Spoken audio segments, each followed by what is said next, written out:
Assalamualaikum warahmatullahi wabarakatuh. Waalaikumsalam warahmatullahi wabarakatuh. Bagaimana kabarnya Pak Masdi hari ini? Alhamdulillah baik Bu. Alhamdulillah Pak ya. Kita ini sudah berada di pendampingan individu 5 dengan tema rancangan program yang berpihak pada murid. Ya. Kali ini PI5 ada 3 fokus pendampingan saya. Pertama, refleksi penerapan aksi nyata menuju 3.1.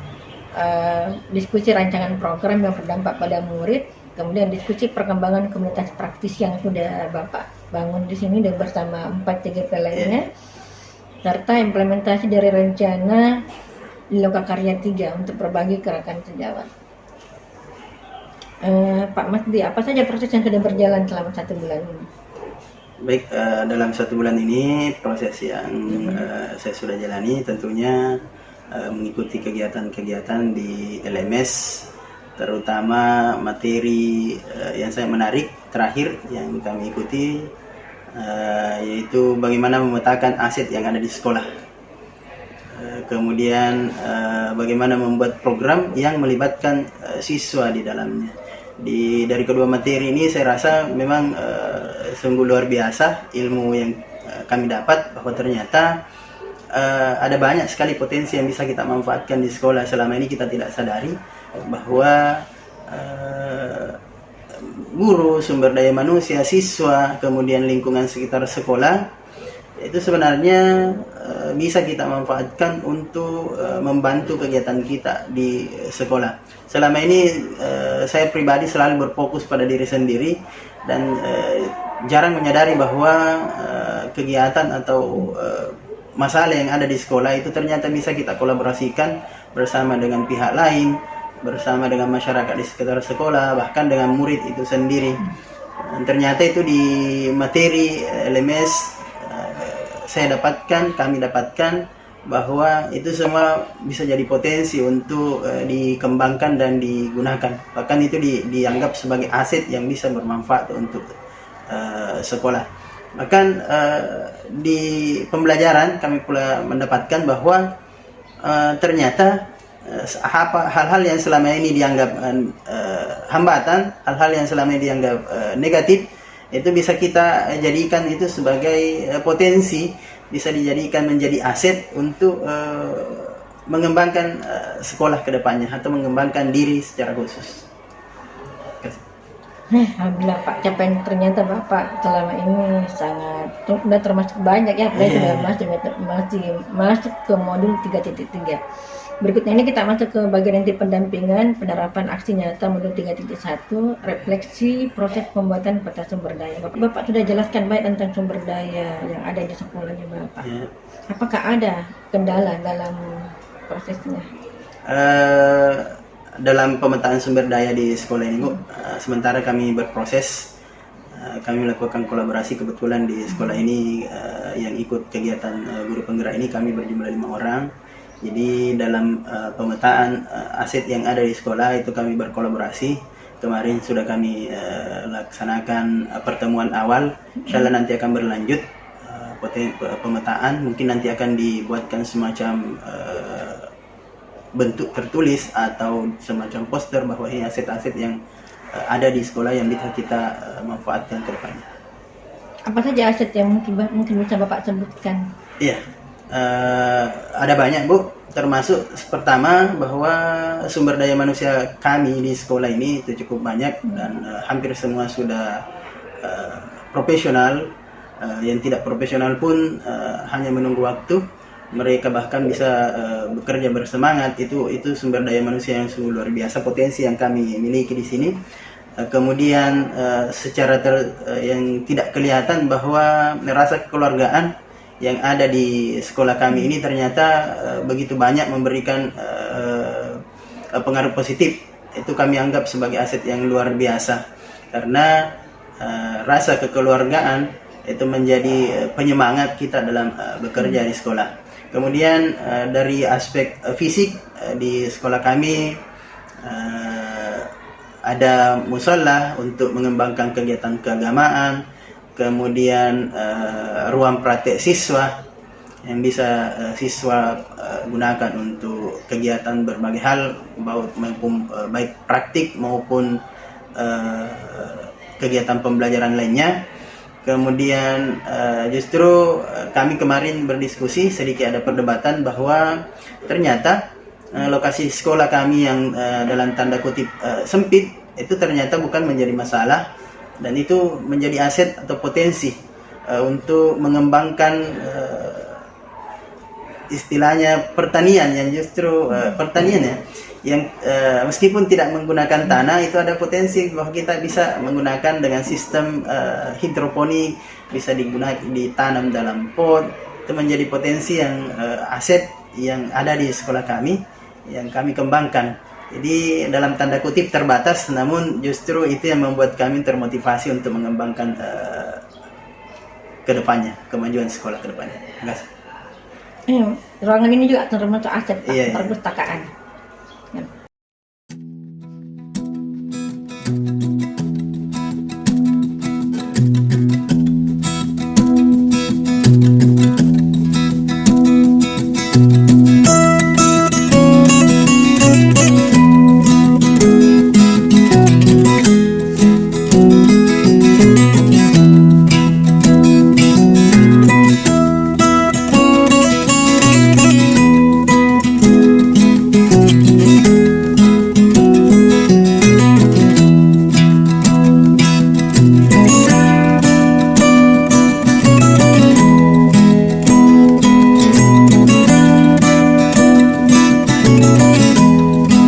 Kemudian berikutnya ini kita akan masuk refleksi proses pengambilan keputusan. Berdasarkan tadi hasil pemetaan dari Bapak tadi dan 4 teman yang lainnya, bagaimana hasil pemetaan itu mempengaruhi proses pengambilan keputusan? Tentunya dalam pengambilan keputusan, aset-aset yang ada di sekolah ini menjadi pertimbangan dalam mengambil keputusan. Bagaimana mengembangkan sekolah ke depannya, tentu harus memperhatikan aset-aset yang ada. Bagaimana memaksimalkan aset tersebut, bagaimana memanfaatkan lingkungan yang ada, kemudian jelas berpengaruh dalam mengambil keputusan, dan itu dilakukan secara kolaborasi dan dilakukan secara bersama-sama. Pernah kadang terjadi Pak yang kaitannya dengan dilema etika untuk mengambil keputusan dari pemetaan ini? Kalau sampai dilema etika Bu, mungkin belum ada sampai saat ini. Dalam kegiatan pengambilan keputusan berjalan dengan baik. Mungkin ada sedikit pertentangan, namun bisa diselesaikan tanpa harus melibatkan dilema etika. Itu yang begitu, memang betul-betul butuh kedewasaan dan pengalaman untuk memutuskan. Oke, berikutnya nih Pak, kita masuk ke rancangan program yang berdampak pada murid. Ya. Apakah Bapak sudah merancang kegiatan tersebut yang berdampak pada murid? Iya, jadi program yang kami rencanakan di sekolah yang memberikan dampak pada murid, yaitu bagaimana mengolah sampah ataupun sisa hasil bahan praktek yang berasal dari siswa, itu bisa dimanfaatkan menjadi karya. Kemudian sampah-sampah plastik yang ada di sekolah itu bisa dimanfaatkan menjadi karya. Dalam prosesnya kami memberikan kesempatan kepada murid untuk memberikan ide-idenya, apa sebenarnya yang bisa kita lakukan dengan sampah ini. Jadi mereka berdiskusi dengan teman kelompoknya, berdiskusi dengan wali kelasnya, berdiskusi dengan kakak kelas, adik kelasnya, maupun komunitas di ekskulnya, apa yang bisa kita hasilkan dari sampah atau limbah hasil praktikum di sekolah. Oke Pak. Kemudian ini berikutnya kita akan masuk ke pengembangan komunitas praktisi. Ya. Bapak kan sudah membentuk komunitas praktisi bersama teman-teman Iya. lainnya. Apa nama komunitas praktisinya Pak? Abulasi Batam. Abulasi Batam. Kemudian bagaimana peran komunitas tersebut di dalam sekolah ini? Dari komunitas praktisi yang sudah kami bentuk, kami aktif melakukan diskusi-diskusi baik di dalam lingkungan sekolah maupun di luar lingkungan melalui grup yang kami buat. Kemudian masalah-masalah yang kita hadapi di sekolah itu kami diskusikan di komunitas tersebut. Kemudian kami berencana juga untuk melakukan kegiatan-kegiatan pelatihan, dan kemarin sudah kami lakukan. Kami berperan aktif dalam kegiatan pelatihan kurikulum Merdeka. Kami menghadirkan beberapa narasumber dari sekolah lain yang dianggap sudah sangat berkompeten. Jadi dari komunitas praktisi itu kami berperan untuk menjadi panitia di kegiatan tersebut. Berikutnya ini Pak, kita akan masuk ke dialog pasca observasi pembelajaran. Ya. Baik, Assalamualaikum warahmatullahi wabarakatuh, Ibu Wardayanti. Waalaikumsalam warahmatullahi wabarakatuh Pak. Apa kabar hari ini? Alhamdulillah baik Pak. Baik, Ibu. Jadi setelah saya melihat kegiatan pembelajaran di kelasnya Ibu, ada beberapa catatan yang saya catat pada saat mengamati Ibu pada proses pembelajaran tersebut. Jadi yang pertama, Ibu sudah melakukan kegiatan pembukaan yang saya rasa sudah cukup menarik. Diawali dengan menuliskan tujuan pembelajaran di depan, kemudian mengajak anak-anak untuk kegiatan peregangan berupa ice breaking. Itu saya rasa sudah cukup menarik. Kemudian mungkin beberapa hal di kegiatan pembuka itu yang perlu kita tambahkan adalah bagaimana membuat kesepakatan kelas dulu. Kesepakatan kelas itu artinya aturan-aturan yang harus disepakati selama proses pembelajaran berlangsung. Ya. Kemudian berikutnya pada kegiatan inti pembelajaran, saya mengamati Ibu telah memasukkan unsur-unsur pembelajaran berdiferensiasi pada proses pembelajarannya Ibu. Kemudian ada pula unsur-unsur pembelajaran sosial emosional yang secara tersirat bisa kita lihat. Jadi yang pertama tadi untuk pembelajaran berdiferensiasi, Ibu membagi siswa ke dalam beberapa kelompok. Kemudian di kelompok-kelompok itu Ibu memberikan bimbingan yang kalau saya lihat berbeda-beda porsinya, tergantung siswa butuh bimbingan seperti apa. Kemudian di dalam kelompok juga itu diberikan kesempatan kepada siswa untuk berdiskusi dengan temannya. Ada yang temannya yang sudah sedikit mahir, ada yang belum, bahkan ada yang belum tahu sama sekali. Dari situ saya melihat Ibu memberikan bimbingan yang memberikan proporsionalnya sesuai dengan kebutuhannya murid. Kemudian memberikan motivasi kepada murid untuk memberikan semangat kepada temannya yang belum mampu untuk melakukan praktek pada saat kegiatan praktikum di kelas yang dibentuk dalam bentuk diskusi pada saat itu. Jadi sudah ada unsur pembelajaran sosial emosionalnya, sudah ada pembelajaran berdiferensiasinya, kemudian siswa dilibatkan secara cukup aktif. Jadi dalam pembelajarannya Ibu, siswanya cukup aktif. Ibu hanya memberikan arahan, memberikan tuntunan di awal, kemudian siswa melakukan kegiatan berdasarkan arahan yang sudah diberikan Ibu di awal tadi. Jadi Ibu hanya memberikan bantuan pada saat murid membutuhkan. Mereka berproses, mereka sepertinya sangat rileks dalam kegiatan pembelajaran tersebut.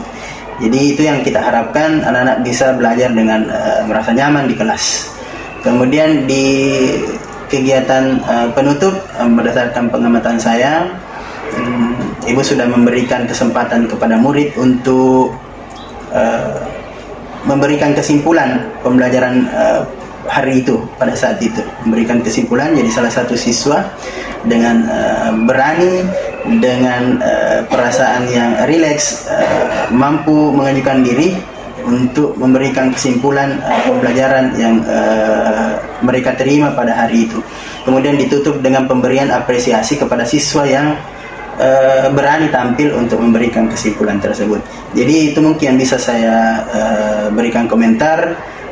Ada beberapa hal yang masih perlu dikembangkan seperti yang tadi di awal saya katakan, perlu kita buat semacam kesepakatan kelas. Kemudian itu saja mungkin.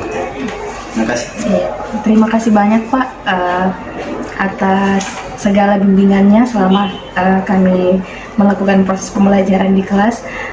Saya sangat berterima kasih karena Bapak sudah mau membimbing kami dalam hal ini proses pembelajaran berdiferensiasi. Untuk itu saya akan berusaha bagaimana kedepannya untuk menjadi proses pembelajaran saya lebih menarik dengan siswa. Jadi di posisi kita pada saat ini Bu, itu ada pada posisi seimbang sebenarnya. Kita berkolaborasi, kita bekerja sama bagaimana menciptakan pembelajaran yang menarik untuk siswa di kelas. Jadi bukan saya pada saat ini proses menggurui, saya hanya memberikan arahan, memberikan masukan-masukan kepada Ibu. Nanti pada saatnya nanti itu Ibu bisa memberikan umpan balik juga kepada saya sebagai pengamat. Terima kasih. Ya. Saya rasa cukup itu saja yang bisa saya sampaikan kepada Ibu Wardayanti. Mudah-mudahan kedepannya kita bisa saling sharing lagi, kita bisa saling bertukar pendapat, bertukar pikiran untuk kemajuan kita bersama. Terima kasih atas kesempatannya. Assalamualaikum warahmatullahi wabarakatuh. Waalaikumsalam warahmatullahi wabarakatuh. Oke, terima kasih Ibu Wardah karena berkenan maksudnya dibimbing oleh Pak Masdi, karena memang ini bagian dari tugasnya di LMS dan bagian juga tugasnya sebagai rekan sejawatnya ini. Saling berbagi praktik baik. Dan memang itu berdiferensiasi memang tidak mudah dilakukan. Mungkin butuh memang beberapa pertemuan lagi untuk lebih mengepas, lebih bagus lagi. Kenapa mesti ada keterkaitan kelas tadi yang dibahas, supaya ada emosi yang akan dibangun itu, dibentuk di situ di muridnya kita di kelas. Itu gunanya kesepakatan kelas. Nah, mungkin itu saja dari saya. Terima kasih sekali lagi. Saya juga mengucapkan wassalamualaikum warahmatullahi wabarakatuh. Waalaikumsalam warahmatullahi wabarakatuh. Terima kasih banyak. Ada 3 tujuan pembelajaran yang harus kita capai. Yang pertama mengevaluasi rutin dinamis. Ini sudah dibahas di pertemuan sebelumnya. Yang kedua yaitu mengevaluasi rutin read. Yang ketiga mengkonfigurasi rutin read. Ada yang boleh toh? Ada? Berapa orang? Kata nanti 1, 2, 3. Ya, jadi kita pribadi 3 komponen, kelompok A, B, dan C. Jadi rutin dinamis ini kemarin kita sudah bahas. Ada yang bisa menjelaskan sebelumnya apa itu rutin dinamis? Saya, Iya, silakan. rutin dinamis adalah routing yang dilakukan oleh router dengan cara membuat jalur komunikasi data secara otomatis sesuai dengan peraturan yang dibuat. Ya, secara otomatis. Nah, di sebelumnya kita membahas ada 2 rutin, yaitu jadi demikian untuk hari ini. Terima kasih untuk pembelajarannya. Ada yang bisa menyimpulkan pembelajaran hari ini? Iya, silakan Pak Teknisi. Dari pengetahuan materi routing dinamis atau RIP itu adalah saya dapat menyimpulkan bahwa RIP adalah proses yang menggunakan algoritma distinction methods yang mana berfungsi untuk menemukan jalur terbaik yang memiliki 15 next step. Ya, betul sekali. Berikan Tuan. Kita akan jumpa di pertemuan selanjutnya. Tes dulu konsentrasinya. Oke? Ya, silakan berdiri dulu. Berdiri. Berdiri. Kita mau tes konsentrasi. Angkat tangannya ke atas. Ke atas. Iya. Oh, ke atas. Samping. Ya, ke atas dulu, semua ke atas. Ya, putar-putar. Stop. Putar-putar lagi. Putar-putar. Pegang telinga. Ulang lagi. Putar-putar.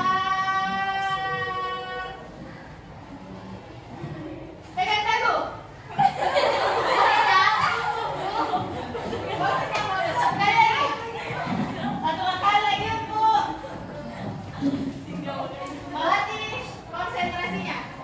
Tangan ke atas. Ya, putar-putar. Pegang hidung. Ya, duduk sama Bersalam kepada Ibu Guru.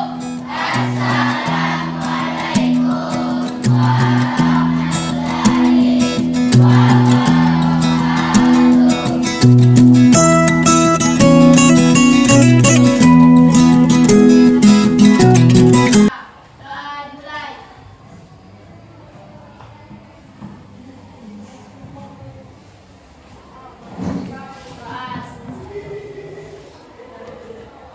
Reaksi dulu nah dengan kata-kata. Abdul Syukur. Abrar. Aldi Fauzi. Alika. Astiara.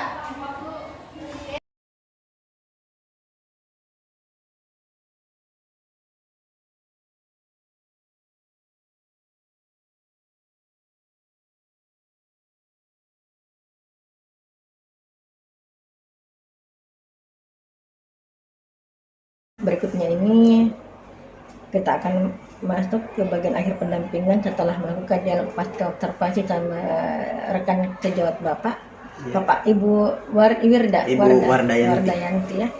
Berikutnya ini kita akan melakukan refleksi terhadap proses pendampingan saat ini. Ya. Pak Masdi, dari 6 bulan atau modul sudah berjalan dari modul 1 sampai 1.1 sampai modul 3.3, dari materi tersebut yang mana Bapak kuasai? Kalau dari semua materi Bu, saya merasa belum mampu untuk menguasai semua.